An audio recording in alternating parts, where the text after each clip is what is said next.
Hey everyone, welcome to White Coats and Stilettos. It is February, Black History Month, and I just wanted to take the time out to thank those who came before me, who paved the way for me, and for people who look like me to be able to be in a position to do what I love every single day. So for that, thank you. So today's video, I really want to talk about, I guess, a little bit of a touchy subject that a lot of us think about, maybe talk to some of our friends about, but are really kind of timid to really have a big discussion about it. And so today's video, I really want to talk about what it's like being a Black student in medical school or a minority student in medical school. So we're gonna get to the video right now.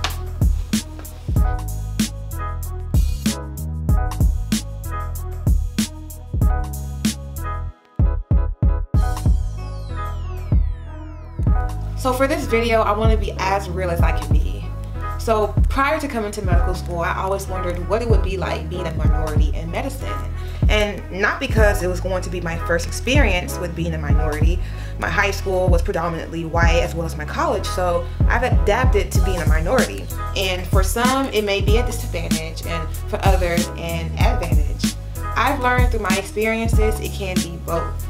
To sum up my experience so far in medical school, I would say it has been extremely gratifying. The one unfortunate thing that a lot of African American students who are in medical school can say that they've at least heard once is that the only reason why they're in medical school is because of their race.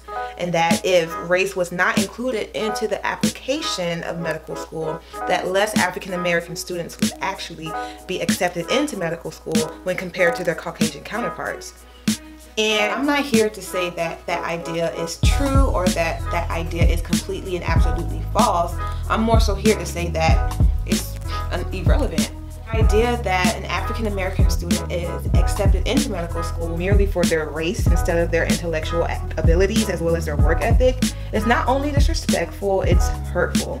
However, the best proof that you do belong in medical school is to keep up with your classmates and to succeed, and to not allow what people may say or think about you deter you from why it is that you chose to go to medical school and why you want to be a doctor.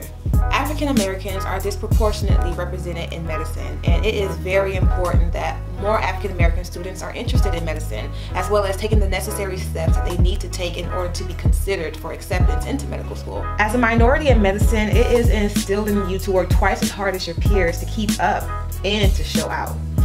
And it's not always that you need to prove a point that you belong here, because each year that you advance into your medical years and remain in medical school is proof enough that you are capable of withstanding the rigor and difficulty that it is medical school. So for those of you who are in medical school or who are aspiring to be doctors, never be discouraged by rejection, criticism, or baseless judgments. Just let them elevate you to levels that you've never thought you would reach. Happy Black History Month, y'all.